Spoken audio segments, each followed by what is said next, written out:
Farrell at PO Farrell 1. Is there any effect from chip shortages to Argo going forward?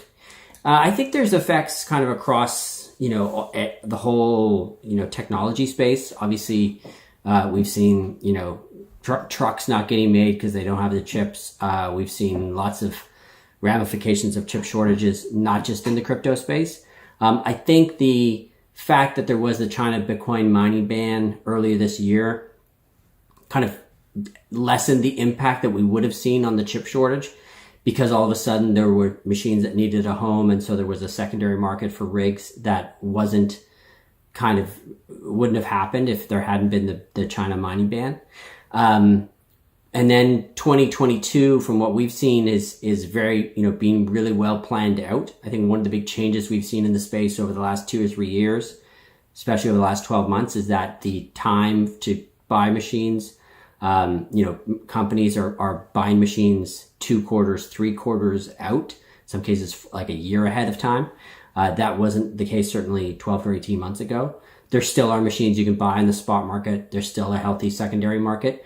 But I think all of the planning that's taken place, that companies are taking part in terms of making sure that they have machines, in the hopper or being delivered in the future, is taking a little bit of the sting out of the chip shortages. So we don't think it's going to have a big impact on us. We certainly have enough manufacturers and suppliers that we're having conversations with. We're happy with kind of what we're thinking in terms of our, installation plan for 2022. But it's obviously something that we need to watch very closely. Scotty2 at Scotty, a bunch of numbers, 275, a bunch of numbers. Hey team, could you update us and the market on the status of investments outside of Argo, WonderFi, and Pluto? I hope are about to have the ultimate alt season, yet it seems markets do not value. Well, I just spoke about Pluto, so don't need to kind of get back into that. WonderFi, I check in with those guys once in a while. They're obviously doing really well. Their share price is up, getting lots of traction. They're clearly in the right space, on the right market, on the right exchange. So that's awesome.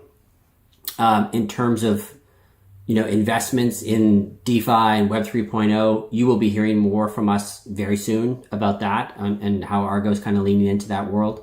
Won't get into it right now, but, obviously the external investments are awesome. But we also, want to be doing things internally. So, and that's kind of what we see as one of our key differentiators. All right. Thank you for the question. Toby Lewis at TI Toby Lewis, TL something Toby Lewis. As a blockchain company and not just a Bitcoin miner, do you plan to jump on the latest hype of decentralized video rendering, transcribing, data storage, mining? So the short answer is it's not on our agenda right now, Toby. Obviously, we're aware of the trend in the space, and I think it makes sense for people who are running machines that are running non-ASIC miners, i.e. that are mining with GPUs. But for us, the vast majority of our machines are ASIC miners, and those are not useful at all for rendering or data storage, minage, or any other function other than mining crypto or mining the algorithm that they're mining. So the answer is no, we're not planning to jump on that right now. All right, next question, Josh at Josh_100. Hi guys, Argo and Riot are going the infrastructure route, while Marathon's strategy is simply to buy mining machines. Mara CEO says they've crunched the numbers and it is clear way to go, but obviously you guys think the opposite. Who will win out short, medium, and long term? It's a good question, Josh. So I used to say, before we're building our infrastructure, the same thing. I used to make the same argument. And I think it's okay to do hosting when you're first getting into the game, when you have a small amount of machines, when you don't need that many megawatts. Fine to go for hosting. And we've done that in Quebec and obviously with Core Scientific in the US. But when you're scaling and when you want to be able to be the captain of your own ship, I think you need to build your own infrastructure for a couple different reasons. One is it does have a big impact on your cost. At the end of the day, when you're able to get access 2-cent power or 2.5-cent power or 1.5-cent power versus 5-cent, 6-cent, 7-cent, 8-cent power, it's a big difference in your bottom line. And moving forward, that'll be even more the case as we get closer to the next halving, when margins will tighten, when if there's more and more hash rate, when et cetera, when the game continues to be more and more competitive. We know it's cyclical. We know margins are going to tighten in the future. And if they don't, the price of Bitcoin will be very, very high, or significantly higher than it is now. So that's one piece that we, just from a cost point of view, we believe in the long term it's more effective. But also just as important, I think, is the fact that when you have your own facility, then you touch and feel your own machines. It's like the difference between renting a house and owning a house. I mean, I've done both. I've been a renter. You don't really care. Something's broken. You kind of ignore it. That's kind of what it's like to have your machines hosted with someone else. It's like, living in a rented home where the landlord doesn't really care. At the end of the day, they're getting their rent. This is broken, that's broken. Their machines are, these machines are down. They'll take care of it, but not with the same level of urgency that you do when it's your own house, when it's your own machines. So that's really important for us. And we've felt like, if you look at the difference of our facility versus facilities we're hosting at now, there's no comparison. Our machines perform better at our own facility. So we think that's going to be the case going forward. And we want to be the captains of our own ship whenever we can be. So I think long term, there's no doubt that it's better to have your own infrastructure. I think short term, sometimes if you can, get machines up very quickly with someone else, you can make that argument. But our company is about the long term. Like, we're really about building this thing for the long term. It's the only way we're going to win is to look on a very long term time frame.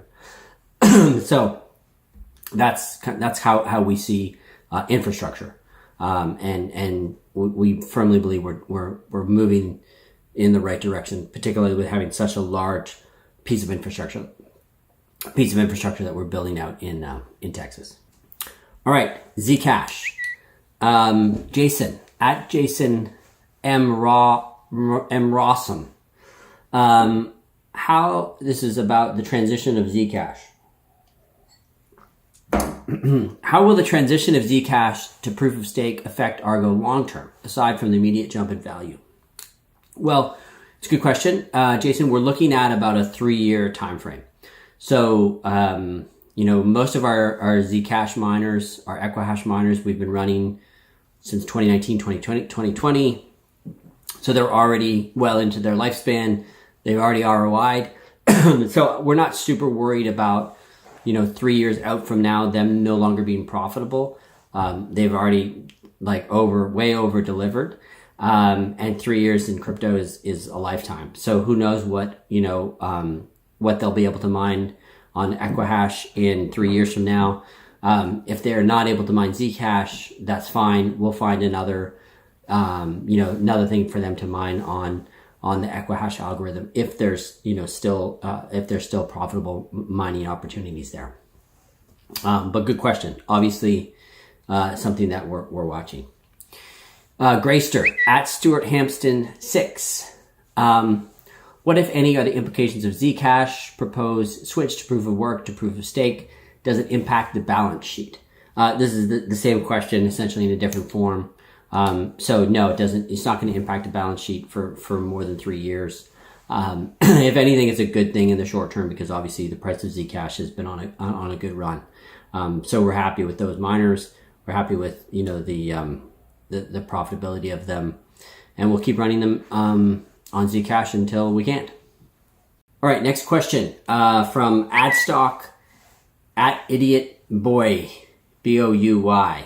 Hi Peter. 1, please explain Colleen Sullivan's situation, and please don't fluff the reason. Evidently something went wrong somewhere. So Colleen Sullivan left. She was for those of you that don't know Colleen, she is an investor. She created CMT Digital. A few months ago in the summer, she announced that she was leaving CMT Digital. Actually, I think it was kind of news broke in the space that she was leaving CMT Digital. She is now taking a job running essentially a crypto fund for Brevin Howard, which is a huge fund in the UK. As part of that role at Brevin Howard, she's not able to sit as a director on other companies' boards. So she's leaving or left this. I think she already left the Silvergate board, which she was on, and unfortunately she had to leave our board. So she's still in our network. She's still a fan of the company. She's an ally. She's a friend, but she's not able to be a director, which is unfortunate because she was awesome, and we were really lucky to have her on the board. But these things happen, and it's a great role for her, and she knows it was a role she kind of couldn't say no to. Number 2. Is a new chairperson going to be appointed, and if so, when? So we are in the process of looking for a new chairman. We do want to have a division between the chairman and the CEO. We think that's good corporate governance. There isn't a time frame for when we'll have a new chairperson, but it's on the list of to-dos for the board. 3. What is being done to mitigate the ill feeling of unsuccessful applicants in small DC community? So I think here you are referencing the Dickens County community, where we are hiring people for the data center we're building there. The HR team that we are working with that is building out the Dickens County mining facility, they're HR professionals, so they are doing a great job on the recruitment side, and they will make sure that people are treated with respect and fairly. And obviously people in Dickens County know that we can't hire more than we've said we're going to hire. We can only hire the people we need. We're not going to overhire. And Judge Kevin Brendel, has done a good job of setting the right expectations for the folks in the community.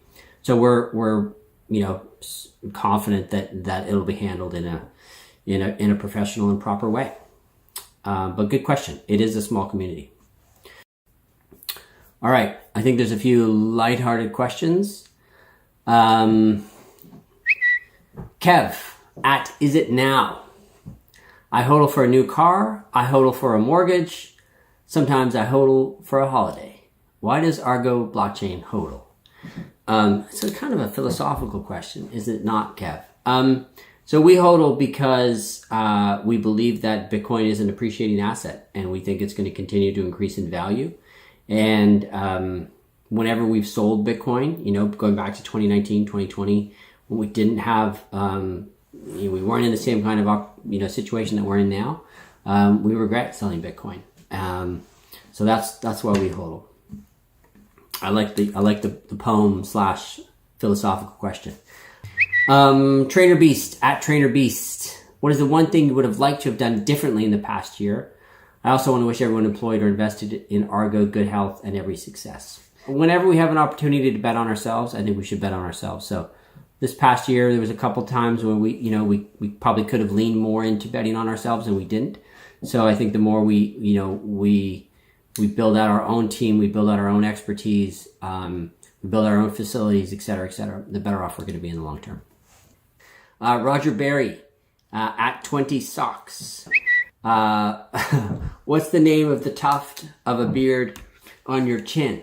Thank you, Roger. And I know it's a little controversial, this piece of facial hair on my face. I call it soul patch. I've had this thing for forever, for like 20 years, I think. And whenever I shave it off, it just seems to come back. I don't know if it's a spot I keep missing or what. I don't know. My wife seems to tolerate it. My children don't mock me too badly. So it just seems to be a part of my face now. And I don't know. If you really want me to shave it, Roger, let me know, and maybe I should. I thought maybe I would shave it kind of after we were listed on NASDAQ, but then I was like, it's kind of part of me, so it stays for now. Maybe we'll do a Twitter poll one day to whether I should shave it or not, but that might be not that interesting. All right, Pure Oasis at Pure Oasis 1. Is there any plans to release your own coin, Argo? Arg coin sounds catchy. There are no plans to release our own coin, but you might hear some plans to do something else soon. That is not a coin, but something else. But no coin. I think the kind of days of releasing your own coin have come and gone.